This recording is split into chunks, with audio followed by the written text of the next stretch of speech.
കോഴിക്കോട് വാണിമേലിൽ തെരുവുനായുടെ കടിയേറ്റ 3 പേർക്ക് പരിക്കേറ്റവരെ നാദാപുരം താലൂക്ക് ആശുപത്രിയിൽ പ്രവേശിപ്പിച്ചു. ഇന്നലെ 3 കുട്ടികൾക്കും നായയുടെ കടിയേറ്റിരുന്നു. AK അഭിലാഷ് വിവരങ്ങളുമായി. അഭിലാഷ്, ഇപ്പോൾ സുപ്രീം കോടതിയുടെ കർശന ഉത്തരവൊക്കെ വന്ന ശേഷവും നായയുടെ ആക്രമണങ്ങളുടെ വാർത്തകൾ തുടരുകയാണ്. എന്താണ് നാദാപുരത്തു നിന്നുള്ള വിവരം? സ്മൃതി, ഇന്നലെ വൈകിട്ട് ഏതാണ് വീട്ടുമുറ്റത്ത് കളിക്കുകയായിരുന്ന 2 കുട്ടികളെ, അതായത് 8ഉം 3ഉം വയസ്സുള്ള 2 കുട്ടികളെ നായ ആക്രമിച്ചിരുന്നു. അതിന് പിന്നാലെ തന്നെ ഫുട്ബോൾ കളിക്കാൻ പോകുന്നതിനിടെ ഒരു വിദ്യാർത്ഥിക്ക്, 12 വയസ്സുള്ള വിദ്യാർത്ഥിക്കും ഇന്നലെ കടിയേൽക്കുന്ന ഒരു സാഹചര്യം ഉണ്ടായിരുന്നു. അതിന് പിന്നാലെയാണ് ഇന്ന് രാവിലെ ഇപ്പോൾ 3 പേർക്ക് കൂടി തെരുവുനായുടെ ഏറ്റിരിക്കുന്നത്. വടക്കേ പുത്തൻപുരയിൽ റഷീദ, നളയച്ചാലിൽ ഹമീദ്, അതോടൊപ്പം തന്നെ അന്യസംസ്ഥാന തൊഴിലാളിയായ ഒരു യുവാവ്. ഈ 3 പേർക്കാണ് ഇപ്പോൾ കടിയേറ്റിരിക്കുന്നത്.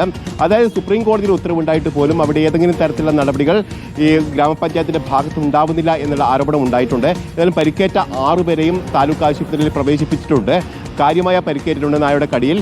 വലിയ തരത്തിലുള്ള തെരുവുനായ ശല്യം രൂക്ഷമാവുന്നു എന്നുള്ള കാര്യമാണ് അവിടെ നിന്ന് വരുന്നത്. നിരവധി നായകൾ അവിടെയുണ്ട്. ഇന്നും ഇന്നലെയും കടിച്ചത് ഒരേ നായയല്ല എന്നാണ് ഇപ്പോൾ നമുക്ക് മനസ്സിലാക്കാൻ കഴിയുന്നത്. ഏതായാലും തെരുവുനായ ശല്യം രൂക്ഷമാണ്. ഇതിനെതിരെ പഞ്ചായത്തിനെതിരെ വലിയ തരത്തിലുള്ള പ്രതിഷേധം നാട്ടുകാരിൽ നിന്ന് ഉയർന്നു വരികയും ചെയ്യുന്നുണ്ട്. ശരി, അഭിലാഷാണ് വിവരങ്ങൾ നൽകിയത്.